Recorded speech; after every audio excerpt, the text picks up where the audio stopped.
വിശദമായി നോക്കാം. CPIM സംസ്ഥാന സമ്മേളനത്തിന് തൃശൂരിൽ ഇന്ന് പതാക ഉയരും. പതാക, കൊടിമര, ദീപശിഖ റാലികൾ സമ്മേളനവേദിയിൽ വൈകിട്ട് സംഗമിക്കും. നാളെ മുതൽ 4 ദിവസങ്ങളിലായാണ് സമ്മേളനം തൃശൂരിൽ നടക്കുന്നത്. കയ്യൂരിൽ നിന്നും പ്രയാണം ആരംഭിച്ച പതാക ജാഥയും വയലാറിൽ നിന്ന് തുടങ്ങിയ കൊടിമര ജാഥയും വൈകിട്ട് തൃശൂർ നഗരത്തിൽ സംഗമിക്കും.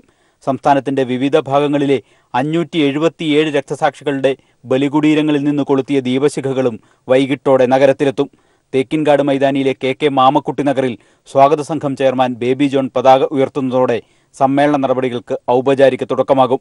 പോളിറ്റ് ബ്യൂറോ അംഗം പിണറായി വിജയൻ ദീപശിഖ തെളിയിക്കും. നാളെ രാവിലെ റീജിയണൽ തിയേറ്ററിലെ VV ദക്ഷിണാമൂർത്തി നഗറിൽ പ്രതിനിധി സമ്മേളനം ആരംഭിക്കും. പ്രതിനിധി സമ്മേളനത്തിന് മുന്നോടിയായി സമ്മേളന നഗറിൽ VS അച്യുതാനന്ദൻ പതാക ഉയർത്തും. പ്രതിനിധി സമ്മേളനം party general secretary Sitaram Yechury ഉദ്ഘാടനം ചെയ്യും. തെരഞ്ഞെടുക്കപ്പെട്ട 475 പ്രതിനിധികളും 87 സംസ്ഥാന സമിതി അംഗങ്ങളും 4 ക്ഷണിതാക്കളും 16 നിരീക്ഷകരും ഉൾപ്പെടെ 582 പേരാണ് 4 നാൾ നീണ്ടു നിൽക്കുന്ന പ്രതിനിധി സമ്മേളനത്തിൽ പങ്കെടുക്കുക. പോളിറ്റ് ബ്യൂറോ അംഗങ്ങളായ Prakash Karat, S Ramachandran Pillai, Pinarayi Vijayan, AK Padmanabhan, Kodiyeri Balakrishnan, MA baby എന്നിവരും പങ്കെടുക്കും. 25-ന് ഉച്ചവരെ പ്രതിനിധി സമ്മേളനം തുടരും. തുടർന്ന് ചുവപ്പ് സേനാ മാർച്ച്, ലക്ഷങ്ങൾ അണിനിരക്കുന്ന ബഹുജന റാലി എന്നിവയോടെ സമ്മേളനം സമാപിക്കും. ഇനിയുള്ള 5 നാൾ രാഷ്ട്രീയ കേരളത്തിന്റെ ആകെ ശ്രദ്ധ തൃശൂർ നഗരത്തിലേക്കാണ്. ദേശീയ മാധ്യമങ്ങളടക്കം വലിയ മാധ്യമ നിര തന്നെ സമ്മേളന വാർത്ത റിപ്പോർട്ട് ചെയ്യാൻ ഇതിനകം എത്തിക്കഴിഞ്ഞു. തൃശൂരിൽ നിന്നും ക്യാമറമാൻ PP സലീമിനൊപ്പം സാലി മുഹമ്മദ്. CPIM സംസ്ഥാന സമ്മേളനത്തിന് ഐക്യദാർഢ്യവുമായി 6ാം ക്ലാസ്സുകാരിയുടെ വിപ്ലവ ഗാനാലാപനം ശ്രദ്ധേയമാകുന്നു.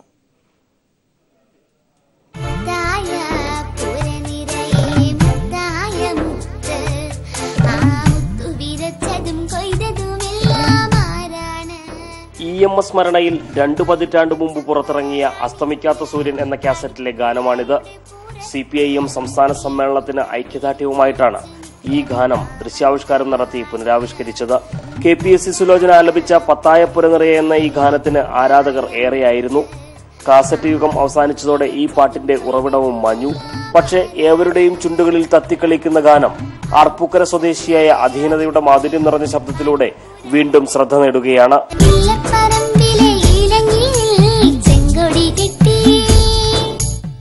ആർപ്പൂക്കര സ്വദേശികളായ ജയമോൻ ലേഖ ദമ്പതികളുടെ മകളായ അധീന CMS LP സ്കൂളിലെ 6ാം ക്ലാസ് വിദ്യാർത്ഥിനിയാണ്. പാർട്ടി സമ്മേളനം അനുബന്ധിച്ചാണ് ഞാൻ ഈ പാട്ട് സെലക്ട് ചെയ്തത്, പത്തായപ്പെരുന്നര എന്ന പാട്ട്. ആ പാട്ട് പാടിയപ്പോൾ നല്ല സന്തോഷം ഉണ്ടായി. സഖാവ് P കൃഷ്ണപിള്ളയുടെ നാടായ വൈക്കത്തും സമീപ പ്രദേശമായ എഴുമാന്തുരത്തിലുമാണ് ഗാനത്തിന്റെ ചിത്രീകരണം. വൈക്കം സ്വദേശി സ്പാർട്ടക്കാസാണ് ആശയത്തിനും എഡിറ്റിംഗിനും പിന്നിൽ. സന്തോഷ്, വിവേക് എന്നിവർ സംഗീതവും ദൃശ്യങ്ങൾ പകർത്തിയത് ക്യാമറാമാൻ റോസ്കിയുമാണ്. അരുൺകുമാറാണ് ടൈറ്റിൽ നിർവഹിച്ചത്. സാമൂഹ്യ മാധ്യമങ്ങളിൽ ഇതിനകം തന്നെ നിരവധി പേർ ഈ ഗാനത്തിന്റെ ദൃശ്യാവിഷ്കാരം കണ്ടുകഴിഞ്ഞു. TP Prashant, news bureau, Kottayam. നടൻ കമൽഹാസന്റെ രാഷ്ട്രീയ പാർട്ടി പ്രഖ്യാപനത്തോടനുബന്ധിച്ചുള്ള നാളെ നമുക്ക് പര്യടനത്തിന് രാമേശ്വരത്ത് തുടക്കം. രാഷ്ട്രീയ പാർട്ടി പ്രഖ്യാപനം വൈകിട്ട് നടക്കും. പാർട്ടിയുടെ പേരും പതാകയും മധുരയിൽ നടക്കുന്ന പൊതുയോഗത്തിൽ. വിവരങ്ങളുമായി ആനന്ദ് ചേരുന്നുണ്ട് ന്യൂസ് ഡെസ്കിൽ നിന്ന്. ആനന്ദ്, ഒരുപക്ഷേ ഇന്ത്യ ഒന്നടങ്കം കാത്തിരിക്കുന്ന ഒരു വലിയ രാഷ്ട്രീയ യാത്രയ്ക്കാണ് തുടക്കമാകുന്നത്. കമൽഹാസൻ നാളെ നമുക്ക് യാത്രയുമായി രാമേശ്വരത്ത് നിന്ന് പര്യടനം തുടങ്ങിയിരിക്കുന്നു. എങ്ങനെയാണ് ഇന്നത്തെ പാർട്ടി പ്രഖ്യാപനം അടക്കമുള്ള കാര്യങ്ങൾ ക്രമീകരിച്ചിരിക്കുന്നത്?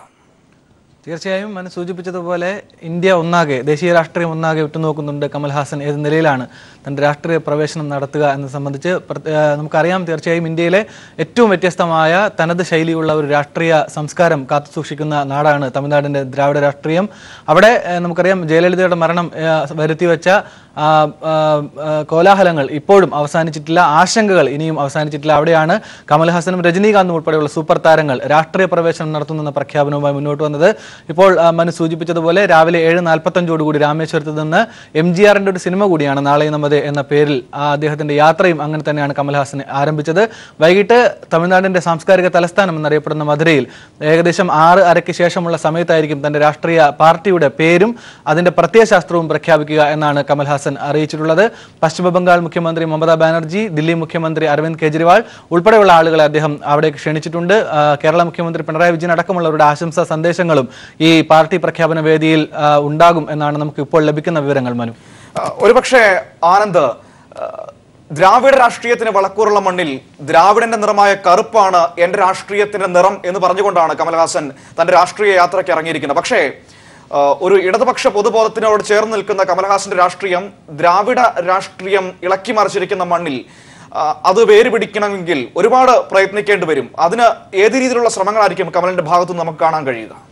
തീർച്ചയായും മനു, അത് വളരെ വ്യത്യസ്തമായ ഒരു ചോദ്യമാണ്. ആ ചോദ്യത്തിന് കൃത്യമായ ഒരു ഉത്തരം ഇപ്പോൾ പറയുക അത്ര എളുപ്പമല്ല എന്ന് വേണം പറയാൻ. കാരണം മനു സൂചിപ്പിച്ചതുപോലെ ദ്രാവിഡ രാഷ്ട്രീയം തീർത്തും നമുക്ക് നിർവചനങ്ങൾ നൽകാനോ ഒരു ഫുൾ സ്റ്റോപ്പ് ഇട്ട് പറയാനോ കഴിയുന്ന നിലയിലല്ല ഇപ്പോഴും ഉള്ളത്. അതിൻ്റെ സ്വഭാവം ഏത് നിലയിൽ മുന്നോട്ട് പോകുമെന്നും കമൽഹാസൻ ഏത് നിലയിൽ അതിനെ പ്രതിനിധീകരിക്കുമെന്നൊക്കെ അത് കണ്ടു തന്നെ പറയേണ്ടി വരും. പ്രത്യേകിച്ച് രജനീകാന്തിനുള്ളതുപോലെ ദ്രാവിഡ മുന്നേറ്റത്തിനുള്ളിൽ ഒരു വലിയ പിൻബലം കമൽഹാസൻ ലഭിക്കാനുള്ള സാധ്യതയില്ല. മറിച്ച് മനു സൂചിപ്പിച്ചതുപോലെ തീർച്ചയായും ഒരു ഇടതുപക്ഷ സ്വഭാവത്തിന്റെ പ്രതിനിധീകരണം, അതുപോലെ ഇടതുപക്ഷ ബദൽ, അതൊക്കെ രാജ്യം വലിയ നിലയിൽ ആഗ്രഹിക്കുന്നുണ്ട്. വലിയ തോതിലുള്ള എഴുത്തുകാർക്കും സർഗാത്മക പ്രവർത്തനം നടക്കുന്നവർക്കുമെതിരായ വലിയ ആക്രമണങ്ങൾ കണ്ട ഒരു പശ്ചാത്തലം കൂടി ഈ കാലയളവ് നമുക്ക് സാക്ഷ്യം വഹിച്ചതാണ്. അതുകൊണ്ട് തന്നെ കമൽഹാസൻ ആ നിലയിൽ എങ്ങനെ ഒരു ബദലിന് പ്രതിനിധീകരിക്കുമെന്ന നിലയിലേക്കുള്ള ചോദ്യങ്ങൾക്ക് വലിയ പ്രസക്തിയുണ്ട്.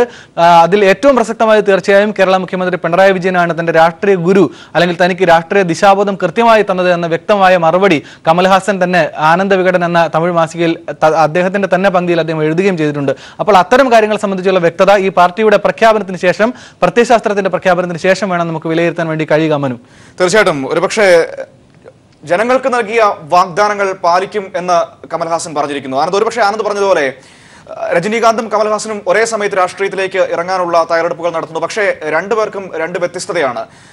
രജനിക്കുള്ള ആ ഒരു ദ്രാവിഡ പിന്തുണയായിരിക്കില്ല കമൽഹാസൻ ലക്ഷ്യമിടുന്നത്. കാരണം എന്നും കമൽഹാസന്റെ ആരാധക വൃന്ദവും കമൽഹാസന്റെ സിനിമ കാണുന്നവരും ഒരു വ്യത്യസ്ത മേഖലയിൽ നിന്നുള്ള ഒരു സംഘത്തിൽപ്പെട്ട ആളുകളായിരുന്നു. ഒരു പക്ഷേ ആ രീതിയിൽ തന്നെയായിരിക്കും രാഷ്ട്രീയ പ്രവേശനത്തിലും കമൽ ജനങ്ങൾക്ക് ഇടയിലേക്ക് വരാൻ തിരഞ്ഞെടുക്കുക. തീർച്ചയായും മനു, ചില കരുതലുകൾ കമൽഹാസൻ ഇതിന്റെ ഭാഗമായി നടത്തിയിട്ടുണ്ട് എന്ന് വേണം കൃത്യമായി തന്നെ പറയാൻ. കാരണം AADMK പ്രവർത്തകരെയും നേതാക്കളുമായുള്ള പൂർണ്ണമായ ബന്ധം വിച്ഛേദിച്ചുകൊണ്ട്, അല്ലെങ്കിൽ അത്തരം ഒരു കൂടിക്കാഴ്ചയോ ചർച്ചയോ കമൽഹാസൻ തന്റെ പാർട്ടി പ്രഖ്യാപനവുമായി നടത്തിയിട്ടേയില്ല. മറിച്ച് രജനീകാന്തും താനും സിനിമയിൽ വ്യത്യസ്ത വഴികളിലാണ് സഞ്ചരിക്കുന്നത്. അതുകൊണ്ട് തന്നെ രാഷ്ട്രീയത്തിലും ഞങ്ങൾ വ്യത്യസ്തമായ വഴികൾ തന്നെയായിരിക്കും സഞ്ചരിക്കുക എന്ന പ്രഖ്യാപനം നടത്തിയിട്ടുണ്ട്. പക്ഷേ ഇന്നലെ കൂടി രജനീകാന്തുമായി 20 മിനിറ്റോളം ചർച്ച കമൽഹാസൻ നടത്തിയിരുന്നു. പക്ഷേ രാഷ്ട്രീയമായി യാതൊരു കാര്യം ചർച്ച ചെയ്തിട്ടില്ല. അതുപോലെ DMKയുടെ പ്രസിഡന്റ് ആയിട്ട് കരുണാനിധിയുമായും വർക്കിംഗ് പ്രസിഡന്റ് സ്റ്റാലിനുമായും കൂടിക്കാഴ്ച നടത്തിയിരുന്നു. പക്ഷേ AADMK നേതാക്കളെ പാടെ അവഗണിച്ചുകൊണ്ടാണ് കമൽഹാസൻ തന്റെ രാഷ്ട്രീയ പ്രവേശനം നടത്തുന്നത്. പിന്നെ മനു ചോദിച്ചതുപോലെ മറ്റൊരു ചോദ്യം, തീർച്ചയായും കമൽഹാസൻ തന്നെ പ്രഖ്യാപിച്ചത് തമിഴ്നാട്ടിലെ ഓരോ ഗ്രാമങ്ങളെയും ലോകത്തിന്റെ തന്നെ മാതൃകാ ഗ്രാമങ്ങളാക്കി ഓരോ ഗ്രാമത്തെയും മാറ്റിയെടുക്കുക, പിന്നെ അത് തമിഴ്നാട്ടിലെ സംസ്ഥാനത്തിലെ ആകെയുള്ള എല്ലാ ഗ്രാമങ്ങളെയും അത്തരം മാതൃകാ ഗ്രാമങ്ങളാക്കി മാറ്റുക എന്ന ഗാന്ധിജിയുടെ ആത്മാവുള്ള ഗ്രാമം എന്ന ആശയമാണ് താൻ ലക്ഷ്യം വെക്കുന്നത് എന്ന നിലയിലുള്ള ഒരു രാഷ്ട്രീയ ദിശാബോധം കൂടിയാണ് കമൽഹാസൻ പങ്കുവച്ചത്. പക്ഷേ തീർച്ചയായും ദ്രാവിഡ രാഷ്ട്രീയം ഇന്ത്യയിലെ ഏറ്റവും വ്യത്യസ്തമായ രാഷ്ട്രീയ സംസ്കാരം എന്ന നിലയിൽ തന്നെ അത് ഏത് നിലയിൽ കമൽഹാസന്റെ ഈ രാഷ്ട്രീയ പ്രഖ്യാപനവും തന്റെ പ്രത്യയശാസ്ത്രവും തമിഴ്നാട്ടിൽ വിലപ്പോകുമെന്നതിനെ സംബന്ധിച്ച് വലിയ ചർച്ചകളും തീർച്ചയായും കൗതുകവും ഗൗരവവും ഒരുപോലെ ഈ നിരീക്ഷണത്തിൽ വരുന്നുണ്ട്. മനു, ശരി, തീർച്ചയായിട്ടും ഏതായാലും രാജ്യം ഒന്നടങ്കം കാത്തിരിക്കുകയാണ് കമൽഹാസന്റെ രാഷ്ട്രീയ പ്രവേശനത്തിനായി. ദ്രാവിഡ രാഷ്ട്രീയത്തിന്റെ പരീക്ഷണശാലയായ തമിഴ്നാട്ടിൽ കമൽഹാസൻ മുന്നോട്ട് വെക്കുന്ന നിലപാടുകൾക്ക് എത്രമാത്രം പ്രസക്തിയുണ്ട്, അല്ലെങ്കിൽ എത്രമാത്രം പിന്തുണ അതിന് ലഭിക്കുമെന്നുള്ളത് വരും ദിവസങ്ങളിൽ കണ്ടു തന്നെ കാണണം. അപ്പോൾ പോലും എന്നും തന്റെ രാഷ്ട്രീയ നിലപാടുകൾ, പ്രത്യേകിച്ചും സംഘപരിവാറിനെതിരായ നിലപാടുകൾ കൃത്യമായ രീതിയിൽ വെളിപ്പെടുത്തിയിട്ടുള്ള, അത് മുന്നോട്ട് വച്ചിട്ടുള്ള കമൽഹാസന്റെ രാഷ്ട്രീയ കാഴ്ചപ്പാടുകൾക്ക് വലിയ പ്രസക്തിയുണ്ട്. അത് തമിഴകം ഏറ്റെടുക്കുമെന്ന് തന്നെ പ്രതീക്ഷയിൽ തന്നെയാണ് ഉലകനായകൻ തന്റെ രാഷ്ട്രീയ പ്രവേശനത്തിനുമായി ഇപ്പോൾ ഇന്ന് തുടക്കം കുറിച്ചിരിക്കുന്നത്. ഇന്ന് വൈകിട്ട് മധുരയിൽ നടക്കുന്ന വലിയ പൊതുയോഗത്തിൽ തന്റെ രാഷ്ട്രീയ പാർട്ടിയുടെ പേരും അതിന്റെ തുടർ നടപടികളും കമൽഹാസൻ പ്രഖ്യാപിക്കുമെന്നാണ് നിലവിൽ നമുക്ക് അറിയാൻ വേണ്ടി കഴിയുന്നത്. തമിഴ്നാട് രാഷ്ട്രീയത്തിന് സിനിമയുമായുള്ള ബന്ധം മറ്റേത് സംസ്ഥാനങ്ങളിൽ നിന്നും വ്യത്യസ്തമാണ്. സിനിമയിൽ ജീവിതം തുടങ്ങി തമിഴ്നാട് മുഖ്യമന്ത്രി പദത്തിൽ വരെ എത്തിയത് ഇതുവരെ 4 താര നേതാക്കളാണ്. ഇവരുടെ പട്ടികയിലേക്ക് ഇടം നേടാനുള്ള യാത്രയ്ക്കാണ് കമൽഹാസൻ തുടക്കം കുറിച്ചിരിക്കുന്നത്. തമിഴ് ജനതയ്ക്ക് സിനിമയും രാഷ്ട്രീയവും രണ്ടും രണ്ടായി കാണുന്നതിലും താല്പര്യം ഒന്നായി കാണാനാണ്. വൈകാരികതയോടെയാണ് തമിഴ് ജനത ഇവ രണ്ടിനെയും അവരുടെ മനസ്സുകളിലേക്ക് സ്വീകരിക്കാറുള്ളത്. സിനിമയിലൂടെ തമിഴ് ജനതയുടെ മനസ്സുകളിലേക്ക് കടന്നുവന്ന് രാഷ്ട്രീയം തട്ടകമാക്കി മുഖ്യമന്ത്രി പദം വരെ എത്തിയ നിരവധി താരനേതാക്കളാൽ സമ്പന്നമാണ് തമിഴകത്തിന്റെ രാഷ്ട്രീയ ചരിത്രം. സിനിമയിൽ ആരംഭിച്ച് രാഷ്ട്രീയത്തിൽ അവസാനിക്കുന്ന ജീവിതങ്ങളാണ് തമിഴ് രാഷ്ട്രീയത്തിന്റെ ഗതിവിഗതികൾ നിർണ്ണയിക്കുന്നത്. ഈ ചരിത്രത്തിന്റെ ആരംഭം കുറിക്കുന്നത് 1969 കരുണാനിധി മുഖ്യമന്ത്രിയായതോടുകൂടിയാണ്. 20-ാം വയസ്സിൽ തിരക്കഥാകൃത്തായി കരുണാനിധി സിനിമാ ജീവിതം ആരംഭിച്ചു. 1947 രാജകുമാരി എന്ന സിനിമയ്ക്ക് തിരക്കഥ എഴുതിയ കരുണാനിധി പിന്നീട് 40ഓളം സിനിമകൾക്ക് തിരക്കഥ എഴുതി. 2011 മുഖ്യമന്ത്രിയായിരിക്കുമ്പോൾ അദ്ദേഹം പൊന്നർ ശങ്കർ എന്ന സിനിമയ്ക്കും തിരക്കഥ എഴുതി. പിന്നീട് കരുണാനിധിയുടെ പാത പിൻപറ്റി സിനിമയിൽ നിന്ന് പിന്മാറി രാഷ്ട്രീയത്തിൽ ചൂടുറപ്പിച്ച് മുഖ്യമന്ത്രിയായത് MG രാമചന്ദ്രൻ എന്ന തമിഴകത്തിന്റെ സ്വന്തം MGR ആയിരുന്നു. കോൺഗ്രസിലും DMK-യിലും പ്രവർത്തിച്ച MGR ഒടുവിൽ മുഖ്യമന്ത്രിയാകുന്നത് സ്വന്തമായി രൂപീകരിച്ച AIDMK-യിലൂടെ 1977 മുഖ്യമന്ത്രിയാകുന്ന ഇന്ത്യയിലെ ആദ്യ നടൻ എന്ന പെരുമ സ്വന്തമാക്കിയ ശേഷമായിരുന്നു തന്റെ രാഷ്ട്രീയ പിൻഗാമിയായി സിനിമയിലെയും ജീവിതത്തിലെയും നായിക ജാനകി രാമചന്ദ്രനെ MGR പ്രഖ്യാപിച്ചത്. തമിഴ്നാട് മുഖ്യമന്ത്രിയായിരുന്നെങ്കിലും ജാനകി രാമചന്ദ്രൻ മലയാളിയായിരുന്നു. 25ഓളം സിനിമകളിൽ അഭിനയിച്ച ജാനകി രാമചന്ദ്രൻ 1988 തമിഴ്നാട് മുഖ്യമന്ത്രിയായി. കേവലം 24 ദിവസം മാത്രമേ ജാനകി രാമചന്ദ്രന് മുഖ്യമന്ത്രിയായി അധികാരത്തിലിരിക്കാൻ സാധിച്ചുള്ളൂ. 1960കളിൽ സിനിമയിലേക്ക് വന്ന ജയലളിതയായിരുന്നു ഈ സിനിമാ രാഷ്ട്രീയ ബന്ധത്തിന്റെ പിന്നീടുള്ള കണ്ണിയായി മാറിയത്.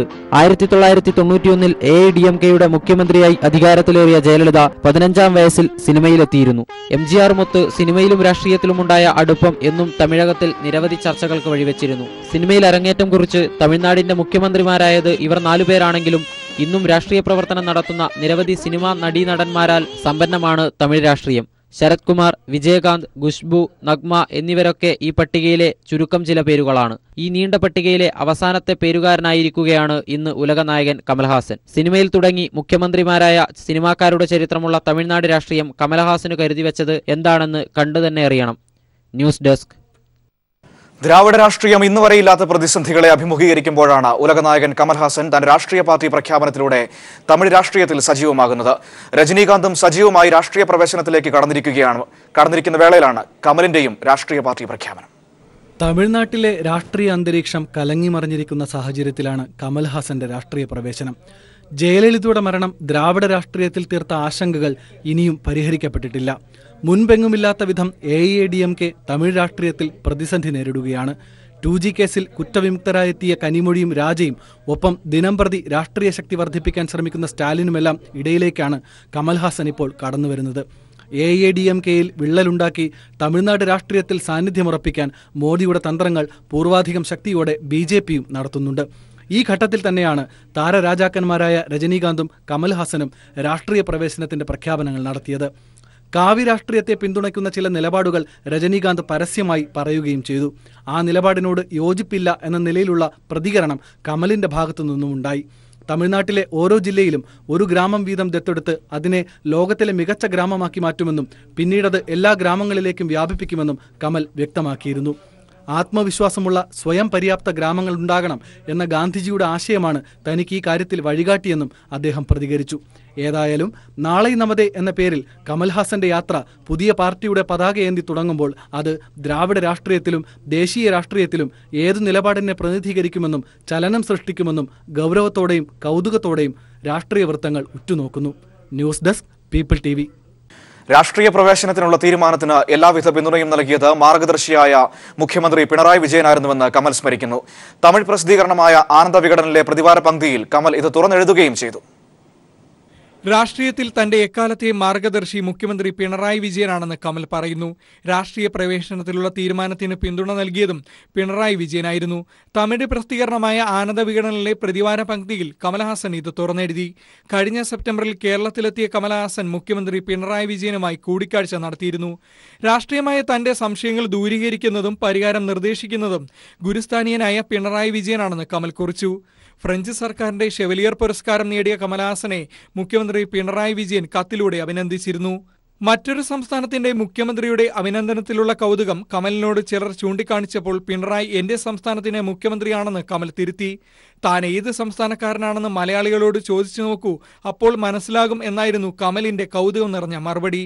കമൽഹാസനെതിരെ വധഭീഷണി മുഴക്കിയ വർഗീയ നേതാക്കൾക്കെതിരെ പ്രതിഷേധവുമായി ആദ്യം മുന്നിട്ടിറങ്ങിയതും പിണറായി വിജയനായിരുന്നു. ക്ലിഫ് ഹൗസിലെ ഇരുവരുടെയും കൂടിക്കാഴ്ചയ്ക്ക് ശേഷം താൻ ഇനി രാഷ്ട്രീയത്തിലേക്കാണെന്ന വ്യക്തമായ സൂചന കമൽ നൽകിയപ്പോൾ അത് പിണറായി വിജയൻ എന്ന മുഖ്യമന്ത്രിയെ ഒപ്പം നിർത്തിയിട്ടാണ് എന്നത് അണികളെയും ആരാധകരെയും ഒരുപോലെ ആവേശത്തിലാഴ്ത്തി.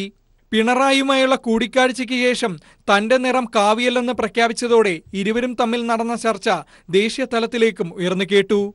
News desk. പൊതുമേഖലാ ബാങ്കുകളെ പറ്റിച്ച് രാജ്യം വിട്ട നീരവ് മോദിയെ തിരികെ എത്തിക്കുക കേന്ദ്ര സർക്കാരിന് എളുപ്പമാവില്ല. ഒളിവിൽ കഴിയുന്ന നീരവ് ഏത് രാജ്യത്താണ് ഉള്ളതെന്ന് കണ്ടെത്തിയാലും അവിടുത്തെ കോടതിയുടെ അനുമതിയോടെ മാത്രമേ ഇന്ത്യയിൽ എത്തിക്കാൻ കാലങ്ങളെടുക്കും. കഴിഞ്ഞ വർഷത്തോടെ ബാങ്ക് രേഖകളിൽ NRI എന്ന് തിരുത്തിയത് കണ്ടെത്തിയതോടെ ഇന്ത്യൻ പൗരത്വം റദ്ദാക്കി നീരവ് മറ്റേതെങ്കിലും രാജ്യത്തിന്റെ പൗരത്വം കരസ്ഥമാക്കിയതായും സംശയമുണ്ട്. ഒളിവിൽ കഴിയുന്ന നീരവ് മോദിയെ കണ്ടെത്താൻ ഇന്റർപോളിന്റെ അടക്കം സഹായമാണ് CBI തേടിയിട്ടുള്ളത്. നീരവ് മോദിയുടെയും മെഹുൽ ചോക്സിയുടെയും പാസ്പോർട്ടുകൾ വിദേശകാര്യ മന്ത്രാലയം മരവിപ്പിച്ചെങ്കിലും ഇവർക്കുമേൽ ചെറിയ തോതിൽ സമ്മർദ്ദം ചെലുത്തുന്നതിനപ്പുറം അന്വേഷണ സംഘത്തിനു മുന്നിൽ ഹാജരാകാൻ സാധ്യത വിരളമാണ്. നീരവ് മോദിയെ എത്രയും പെട്ടെന്ന് പിടികൂടുമെന്നാണ് BJPയുടെ വാദമെങ്കിലും നീരവിനെ ഇന്ത്യയിലേക്ക് എത്തിക്കുക കേന്ദ്ര സർക്കാരിന് എളുപ്പമല്ല. നിലവിൽ ബെൽജിയത്തിലാണെന്ന് റിപ്പോർട്ടുകളുള്ള നീരവിനെ പിടികൂടിയാൽ തന്നെ കുറ്റവാളികളെ കൈമാറ്റം ചെയ്യുന്ന കരാറിലെ വ്യവസ്ഥകൾ പാലിച്ചു മാത്രമേ ഇന്ത്യയിലേക്ക് എത്തിക്കാൻ കഴിയൂ. ബെൽജിയവുമായുള്ള കരാർ അനുസരിച്ച് അറസ്റ്റ് രേഖപ്പെടുത്തി 2 മാസത്തിനകം തെളിവുകൾ ഹാജരാക്കി കുറ്റവാളിയെന്ന് തെളിയിക്കണം. അല്ലാത്ത പക്ഷം വെറുതെ വിടും. കേസിൽ CBI അന്വേഷണം ഊർജിതമാണെങ്കിലും നീരവ് മോദിയെ ചോദ്യം ചെയ്താൽ മാത്രമേ കൂടുതൽ തെളിവുകൾ ലഭിക്കൂവെന്ന് CBI വൃത്തങ്ങൾ തന്നെ വ്യക്തമാക്കുന്നു. ഈ സാഹചര്യത്തിലാണ് നീരവ് മോദിക്കെതിരെയുള്ള കേസ് തള്ളിപ്പോകുമെന്ന് നീരവിന്റെ അഭിഭാഷകൻ വിജയ് അഗർവാൾ അഭിപ്രായപ്പെടുന്നതും. നീരവ് മോദിക്കും മെഹുൽ ചോക്സിക്കും വേറെ ഏതെങ്കിലും രാജ്യത്തിന്റെ പൗരത്വമുണ്ടോ എന്നതും ഇതുവരെ ഉറപ്പിക്കാനും അന്വേഷണ സംഘത്തിന് കഴിഞ്ഞിട്ടില്ല. എന്നാൽ കഴിഞ്ഞ വർഷം നീരവ് മോദി ബാങ്ക് രേഖകളിൽ ഇന്ത്യൻ എന്നതിന് പകരം NRI എന്നാക്കി മാറ്റിയതിന്റെ തെളിവുകൾ ലഭിച്ചു. ഇതോടെ നീരവിന് മറ്റൊരു രാജ്യത്തിന്റെ പൗരത്വം ഉണ്ടാകാനുള്ള സാധ്യതയും കൂടുതലാണ്. നീരവിന്റെ ഭാര്യ അമേരിക്കൻ പൗരയും സഹോദരൻ ബെൽജിയം പൗരനുമാണ്. News bureau, Delhi. മാണിക്യമലരായ പൂവി എന്ന പാട്ടിനെതിരായ കേസുകൾ റദ്ദാക്കണമെന്നാവശ്യപ്പെട്ട് നടി പ്രിയ വാര്യർ നൽകിയ ഹർജി ഇന്ന് സുപ്രീം കോടതി പരിഗണിക്കും. കേസ് അടിയന്തരമായി പരിഗണിക്കണമെന്ന് പ്രിയ വാര്യരുടെ അഭിഭാഷകൻ ഇന്നലെ ചീഫ് ജസ്റ്റിസിന്റെ ബെഞ്ചിൽ ആവശ്യപ്പെട്ടതിനെ തുടർന്നാണ് അടിയന്തരമായി കേസ് പരിഗണിക്കുന്നത്. പാട്ടിനെതിരെ തെലങ്കാന, മഹാരാഷ്ട്ര സംസ്ഥാനങ്ങളിലാണ് കേസുകൾ രജിസ്റ്റർ ചെയ്തിരിക്കുന്നത്. കേസ് അഭിപ്രായ സ്വാതന്ത്ര്യത്തെ ഹനിക്കുന്നുവെന്ന് പ്രിയ വാര്യർ ഹർജിയിൽ ചൂണ്ടിക്കാട്ടുന്നു. അഡാർലവിലെ മാണിക്യമലരായ പൂവി എന്ന പാട്ട് മതവികാരത്തെ വ്രണപ്പെടുത്തുന്നു എന്നുള്ള പരാതികളിലാണ് മഹാരാഷ്ട്ര പോലീസും തെലങ്കാന പോലീസും കേസുകൾ രജിസ്റ്റർ ചെയ്തിരിക്കുന്നത്. ക്രിമിനൽ ചട്ടപ്രകാരം രജിസ്റ്റർ ചെയ്തിരിക്കുന്ന ഈ കേസുകളെല്ലാം റദ്ദാക്കണമെന്നാവശ്യപ്പെട്ട് 2 ദിവസം മുമ്പ് പ്രിയ വാര്യർ ഹർജി നൽകിയിരുന്നു. ഹർജി അടിയന്തരമായി പരിഗണിക്കണമെന്ന് പ്രിയ വാര്യരുടെ അഭിഭാഷകൻ ചീഫ് ജസ്റ്റിസ് ദീപക് മിശ്രയുടെ ബെഞ്ചിൽ ഇന്നലെ ആവശ്യപ്പെട്ടു. കേസിന്റെ ഗൗരവം പരിഗണിച്ച കോടതി ഇന്ന് തന്നെ കേസ് പരിഗണിക്കാൻ തീരുമാനിക്കുകയായിരുന്നു. പ്രിയ വാര്യരെ കൂടാതെ സിനിമയുടെ സംവിധായകൻ ഒമർ അബ്ദുൾ, നിർമ്മാതാവ് ജോസഫ് ഈപ്പർ എന്നിവരും ഹർജി നൽകിയിട്ടുണ്ട്. 40 വർഷമായി മാപ്പിളപ്പാട്ടായി കേരളത്തിലെ മുസ്ലിം സമൂഹം ഏറ്റെടുത്ത പാട്ട് നബിയുടെയും ഭാര്യ ഖദീജയുടെയും പ്രണയത്തെ രേഖപ്പെടുത്തുന്നതാണ്. ഒരു സമൂഹത്തെയും അവഹേളിച്ചിട്ടില്ല. മലയാളം അറിയാത്ത നാടുകളിലെ ചിലർ പാട്ടിലെ അർത്ഥം തെറ്റിദ്ധരിച്ചു. പാട്ടിൽ അഭിനയിച്ച ശ്രദ്ധേയന് പിന്നാലെ ജീവന് തന്നെ ഭീഷണിയുണ്ടായി. ചില മതനേതാക്കൾ ഫത്വ പുറപ്പെടുവിച്ചെന്നും പ്രിയ വാര്യർ വ്യക്തമാക്കി. ഭരണഘടന അനുശാസിക്കുന്ന അഭിപ്രായ സ്വാതന്ത്ര്യത്തിനെതിരാണ് ഇത്തരം കേസുകളെന്നും പ്രിയ വാര്യർ ചൂണ്ടിക്കാട്ടുന്നു. News bureau, Delhi. വയനാട്ടിൽ ഡിവൈഎഫ്ഐ നടപ്പാക്കുന്ന വരൾച്ചാ പ്രതിരോധ പ്രവർത്തനങ്ങൾക്ക് തുടക്കമായി. കുടിനീരിനായി യുവതയുടെ കാവൽ എന്ന് പേരിട്ടിരിക്കുന്ന പ്രവർത്തനങ്ങൾ ഡിവൈഎഫ്ഐ സംസ്ഥാന പ്രസിഡന്റ് AN ഷംസീർ ഉദ്ഘാടനം ചെയ്തു. തുടർച്ചയായ 3ാം വർഷമാണ് ഡിവൈഎഫ്ഐ തടയണകളും മറ്റ് ജലസംരക്ഷണ പ്രവർത്തനങ്ങളും സംഘടിപ്പിക്കുന്നത്. വേനൽ കനക്കുമുൻപേ ജില്ല വരൾച്ചയുടെ പിടിയിലാവുകയാണ്. ജലസ്രോതസ്സുകൾ വറ്റിത്തുടങ്ങി. ഈ സാഹചര്യത്തിലാണ് 2016 നവംബറിൽ 200 തടയണകൾ നിർമ്മിച്ചാരംഭിച്ച ജലസംരക്ഷണ പ്രവർത്തനങ്ങൾ ഡിവൈഎഫ്ഐ തുടരുന്നത്. തടയണകൾ, മഴക്കുഴികളുടെ നിർമ്മാണം, ബോധവൽക്കരണം തുടങ്ങി വിവിധങ്ങളായ പ്രവർത്തനങ്ങൾ കഴിഞ്ഞ വർഷം സംഘടിപ്പിച്ചു. ഈ വർഷത്തെ പ്രവർത്തനങ്ങൾക്ക് തുടക്കം മാനന്തവാടി ബാവലിപ്പുഴയിലെ തടയണയുടെ നിർമ്മാണത്തോടുകൂടിയാണ്. 100 കണക്കിന് പ്രദേശവാസികൾ തടയണ നിർമ്മാണത്തിൽ പങ്കെടുത്തു. ഡിവൈഎഫ്ഐ ജില്ലാ സെക്രട്ടറി കെ റഫീഖ്. ജില്ലയിലെ വിവിധ കേന്ദ്രങ്ങളിൽ ഡിവൈഎഫ്ഐയുടെ പ്രവർത്തകരുടെ നേതൃത്വത്തിൽ ഇത്തരത്തിലുള്ള തടയണകൾ നിർമ്മിക്കുകയാണ്. വലിയ ബഹുജന പിന്തുണയാണ് ഈ കാര്യത്തിന് ഡിവൈഎഫ്ഐക്ക് ലഭിക്കുന്നത്. കാരണം നമുക്ക് നമ്മുടെ വയനാട് ജില്ലയിലെ ഈ കാലാവസ്ഥാ വ്യതിയാനം മൂലമുണ്ടായ ദുരിതം വലിയ ഭീകരമാണിതെന്ന് നമുക്കറിയാം. ആ സാഹചര്യത്തിലാണ് വയനാട്ടിലെ ജനങ്ങൾക്ക് വേണ്ടിയുള്ള ഒരു പ്രവർത്തനത്തിന് ഡിവൈഎഫ്ഐ ഇറങ്ങിയിട്ടുള്ളത്. തുടർന്ന് ജലം സംരക്ഷിക്കുന്നതിന് വേണ്ടിയുള്ള മറ്റു തരത്തിലുള്ള ഏതൊക്കെ പ്രവർത്തനങ്ങൾ സംഘടിപ്പിക്കാൻ കഴിയും എന്നതിനെക്കുറിച്ച് ഡിവൈഎഫ്ഐ ആലോചിക്കുകയും ശാസ്ത്രീയമായ പഠനം നടത്തി അത്തരത്തിലുള്ള പ്രവർത്തനങ്ങൾക്ക് കൂടെ ഡിവൈഎഫ്ഐ നേതൃത്വം കൊടുക്കാനാണ് നിശ്ചയിച്ചിട്ടുള്ളത്. 100 തടയണകളാണ് ആദ്യഘട്ടത്തിൽ നിർമ്മിക്കുക. വിവിധ പ്രദേശങ്ങളിലെ ഡിവൈഎഫ്ഐ യൂണിറ്റുകൾ ഇതിന് നേതൃത്വം നൽകും. ജൂണിൽ മഴക്കുഴികൾ, മറ്റ് മഴവെള്ള സംരക്ഷണ പ്രവർത്തനങ്ങളും ആരംഭിക്കും. News bureau, Wayanad. ബാലസംഘം പത്തനംതിട്ട ജില്ലാ സെക്രട്ടറി നവമിയുടെ അനുജത്തി ലക്ഷ്മിയെ RSS പ്രവർത്തകർ വാഹനമിടിച്ച് കൊല്ലാൻ ശ്രമിച്ചു. നിസ്സാര പരിക്കുകളോടെ ലക്ഷ്മി ആശുപത്രിയിൽ പ്രവേശിപ്പിച്ചു. വിവരങ്ങളുമായി ബിജേഷ് ചേരുന്നുണ്ട്. ബിജേഷ്, സംഭവം എന്താണ്? മനു, കഴിഞ്ഞ കുറച്ച് ദിവസങ്ങളായിട്ട് ഈ പ്രദേശത്ത് RSS സംഘം അക്രമത്തിന് കോപ്പുകൂട്ടുന്നുണ്ടായിരുന്നു. അതിന്റെ തുടർച്ചയായി തന്നെയാണ് ഇന്ന് രാവിലെ 6:30 മണിയോടുകൂടി നവമിയുടെ, അതായത് ബാലസംഘം ജില്ലാ സെക്രട്ടറി നവമിയുടെ അനുജത്തി ലക്ഷ്മി പാല് വാങ്ങാൻ പോകുന്നതിനിടയിലാണ് RSSന്റെ 2 പ്രവർത്തകർ ബൈക്കിടിച്ച് ഈ കുട്ടിയെ കൊലപ്പെടുത്താൻ ശ്രമിച്ചിരിക്കുന്നത്. കുട്ടിയെ ഇപ്പോൾ മല്ലപ്പള്ളി താലൂക്ക് ആശുപത്രിയിൽ പ്രവേശിപ്പിച്ചിരിക്കുകയാണ്. ഇതിനു മുമ്പും കുറച്ച് ദിവസങ്ങൾക്ക് മുമ്പും ഇതേപോലെ തന്നെ മറ്റൊരു വാഹനം ഉപയോഗിച്ച് ഈ കുട്ടിയെ ആക്രമിക്കാൻ ശ്രമിച്ചിരുന്നു. നവമിക്ക് നേരെയും സമൂഹ മാധ്യമങ്ങളിലടക്കം വലിയ തെറിവിളിയും അതോടൊപ്പം തന്നെ അസഭ്യ വർഷങ്ങളും കഴിഞ്ഞ കുറച്ച് ദിവസങ്ങളായിട്ടുണ്ട്. നവമി പഠിക്കുന്ന കോളേജിനും അവിടെ ചെന്ന് RSS പ്രവർത്തകർ നവമിയെ കൊല്ലുമെന്ന് ഭീഷണിപ്പെടുത്തുകയും ചെയ്യുന്നു. ഇത് പ്രകാരം തിരുവല്ല DYFPക്ക് പരാതി നൽകുകയും ചെയ്തിരുന്നു.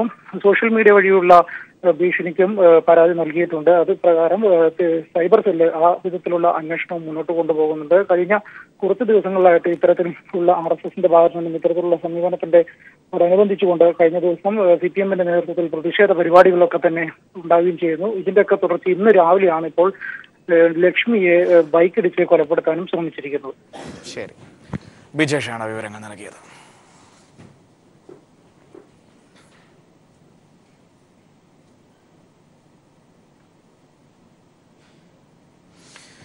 ബാലസംഘം പത്തനംതിട്ട ജില്ലാ സെക്രട്ടറി നവമിയുടെ അനുജത്തിക്ക് നേരെ RSSന്റെ ആക്രമണം ഉണ്ടായിരിക്കുന്നു. RSS പ്രവർത്തകർ വാഹനമിടിച്ച് കൊല്ലാൻ ശ്രമിക്കുകയായിരുന്നു. രാവിലെയാണ് സംഭവം. നിസ്സാര പരിക്കുകളോടെ ലക്ഷ്മിയെ ആശുപത്രിയിൽ പ്രവേശിപ്പിച്ചു. കഴിഞ്ഞ കുറച്ച് ദിവസങ്ങളായി മേഖലയിൽ RSSന്റെ ആക്രമണം തുടരുകയാണ്. അതിന്റെ തുടർച്ചയായിട്ടാണ് ഇപ്പോൾ ഇത്തരത്തിൽ നവമിയുടെ അനുജത്തി ലക്ഷ്മിക്ക് നേരെ ഇത്തരത്തിൽ ആക്രമണം ഉണ്ടായത്. വലിയ പ്രതിഷേധം മേഖലയിൽ RSSന്റെ ഇത്തരത്തിലുള്ള നടപടികൾക്കെതിരെ നിൽക്കുന്നു. കഴിഞ്ഞ കുറച്ച് ദിവസങ്ങളൊക്കെ ആയിട്ട് ഈ മേഖലയിൽ RSSകാരുടെ ഒരു ആക്രമണ പരമ്പര അല്ലെങ്കിൽ അത്തരത്തിലുള്ള അവരുടെ നടപടികൾ തുടരുകയായിരുന്നു. അതിൻ്റെയൊക്കെ ഒരു ഭാഗമായിട്ടാണ്, അതിൻ്റെ തുടർച്ചയായിട്ടാണ് ഇപ്പോൾ പത്തനംതിട്ട ജില്ലാ സെക്രട്ടറി, ബാലസംഘത്തിന്റെ ജില്ലാ സെക്രട്ടറി നവമിയുടെ അനുജത്തി ലക്ഷ്മിക്ക് നേരെ ആക്രമണം ഉണ്ടായത്. ലക്ഷ്മിയെ വാഹനമിടിച്ച് കൊല്ലാൻ ശ്രമിക്കുകയായിരുന്നു. നിസ്സാര പരിക്കുകളോടെ ലക്ഷ്മിയെ ആശുപത്രിയിൽ പ്രവേശിപ്പിച്ചിരിക്കുന്നു. മല്ലപ്പള്ളി താലൂക്ക് ആശുപത്രിയിലാണ് പ്രവേശിപ്പിച്ചിരിക്കുന്നത്.